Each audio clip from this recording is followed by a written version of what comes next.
What's a red flag that you ignored in a significant other, only to realize it was a bigger deal later? Wife had chest pains. She told me she'd always had them due to a heart condition she was born with. Always said it was nothing to worry about. Looking back, I should have worried more. She passed away in the middle of the night while sleeping. Her heart had stopped. It's been almost 3 years. I miss her. Every ex he had was described as crazy. I thought maybe he just had bad taste in women. 2 years later I found out he was pilfering money from my bank account to do drugs. When I confronted him about it, he broke my ribs and then played the victim while stalking me for 3 months.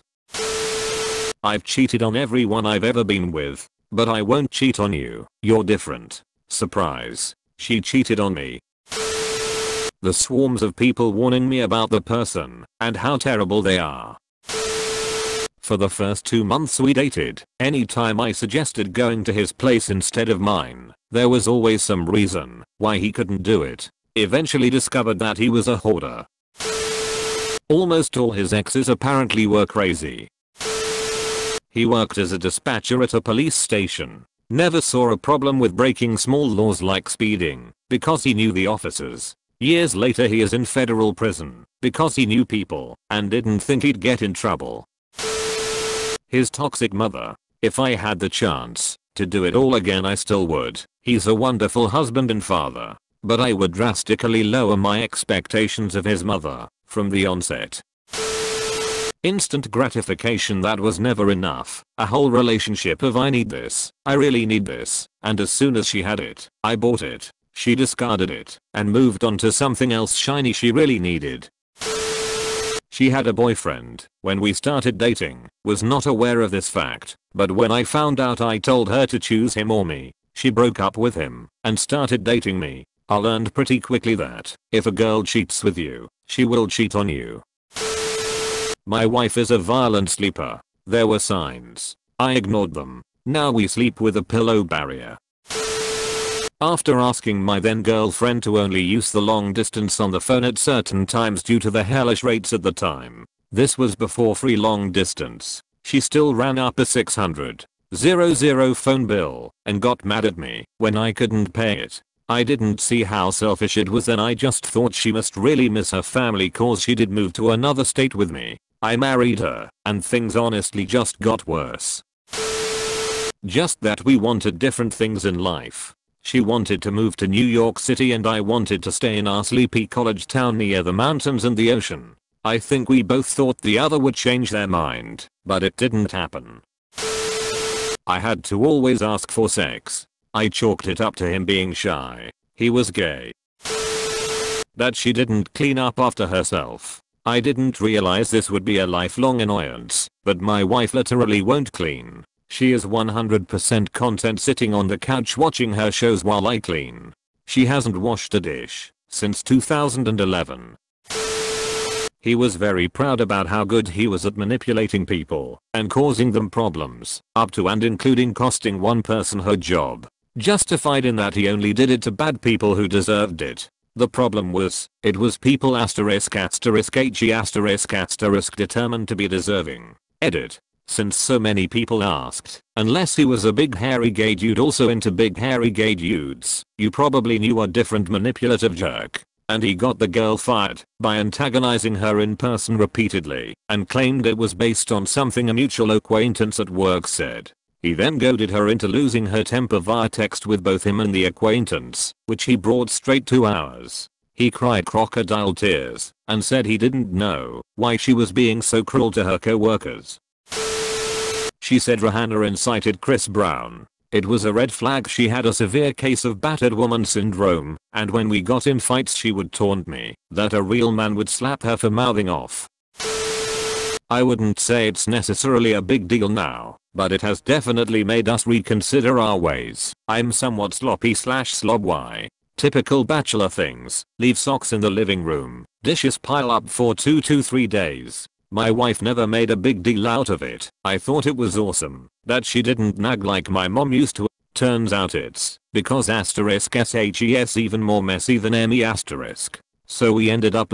********************************************************************************************************************************************************************************************************************************************************************************* Is that once we decided to grow up and make a chores list, We also tend to gain momentum once we start. It's just the getting started that's an issue we're working on. Edit. I'm glad I'm not the only one. What's been helping is an app we use or home, but I'm sure there are others. There's a pre-made list of chores. We just went down and picked a few we know we are bad at and set them on a timer. 2 to 3 times a week for example. Then add a couple more chores a few weeks later. It helps because oftentimes we'll just be sitting on the couch on Reddit or Netflix while chores sit undone. With an app we get a notification and take a Reddit break to get something done. Not a significant other but probably one of the best friends I have ever had. Dude was the happiest and funniest guy you have ever met. Crack the best of the best jokes on the shortest of lines.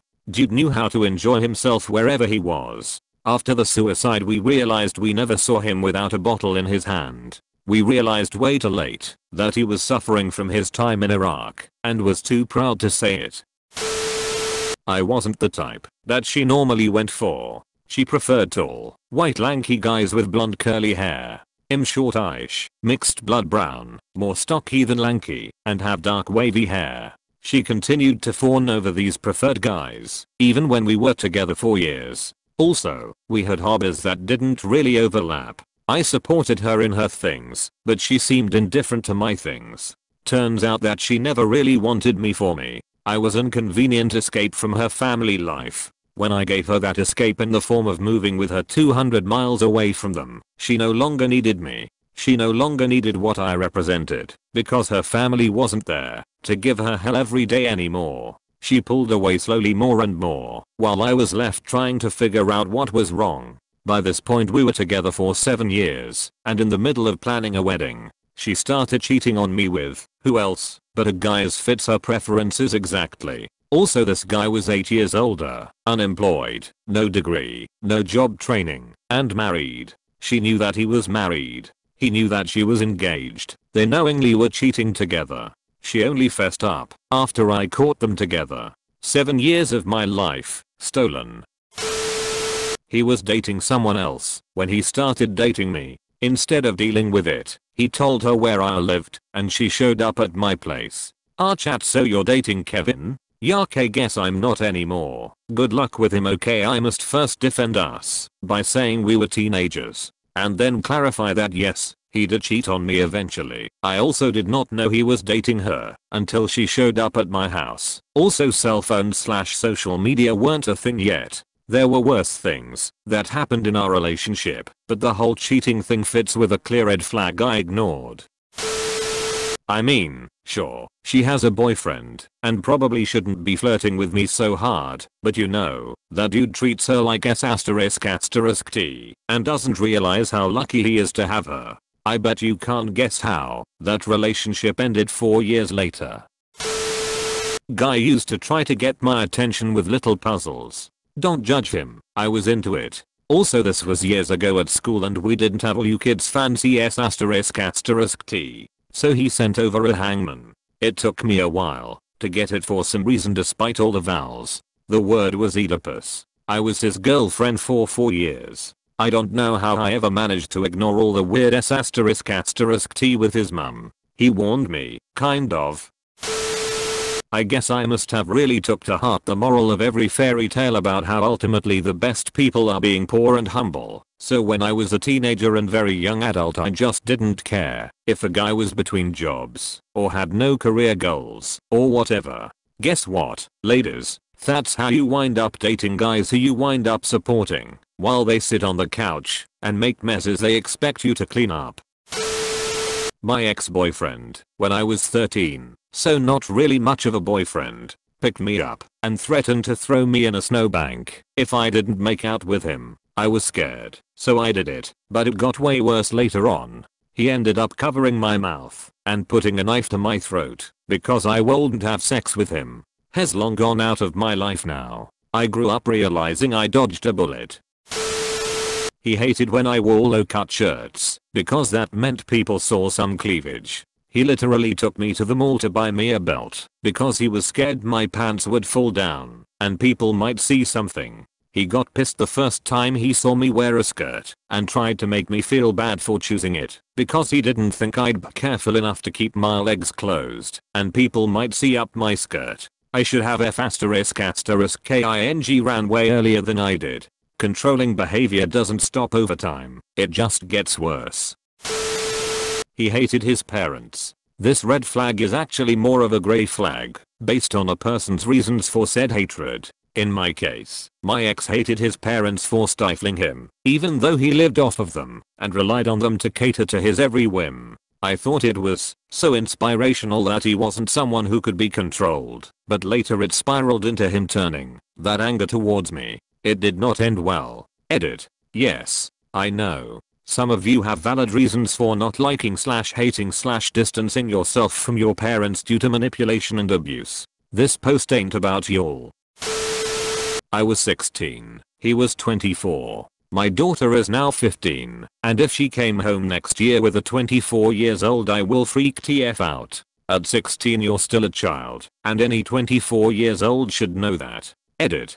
Didn't expect this to get so much attention. I just wanted to clarify that I'm in no way against age gap relationships between adults. I'm 36, my husband is 28. Yes, it freaks me out. I met him when he was 20 and thought he was older, and I was mortified when I realized his age. But I didn't pursue him or take advantage. At 16 I was a very naive, vulnerable, messed up kid and my ex used all those things to keep me in a ref***ked up and abusive relationship for a long time. The age thing never flagged anything up to me at the time, but it did to everyone else. I just didn't want to hear it. It should have been a massive red flag, but it wasn't until so long afterwards.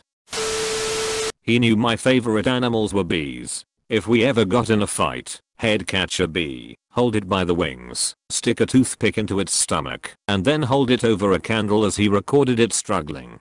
He'd send me new videos after every fight until I just let him walk over me, so he wouldn't hurt any more bees. Soon enough it wasn't the bees I was worried he would kill. If someone is that willing to kill an innocent creature in such a horrible way just to upset you, odds are they won't hesitate to hurt you too.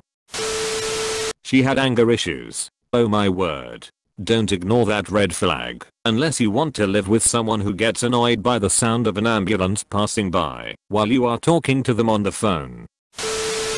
Dated a guy for about a month when he finally invited me over his place. When I showed up I noticed kids' toys and he mentioned he was letting his brother and his wife and their kid stay with him. Nope. It was his brother's house and he was crashing in the spare bedroom. The Audi? Also his brother's. Designer clothes, you guess it. Not his. The thing is I'm not even shallow. I wouldn't have cared if he stayed at his brother's, took the subway to work, and wore plain clothing. But while everyone in her life / past was a terrible person and screwed her over somehow.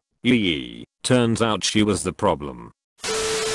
I went on holiday with my girlfriend whom I'd been with for just over a year. It was only a 4-day holiday, but by the end of it, I very much just wanted to be alone. We ended up breaking up a few months after, then getting back together for another 6 months. If I'd had the balls I would have just ended things then. I wasted a lot of time, mine and hers, just because I was too sickens***t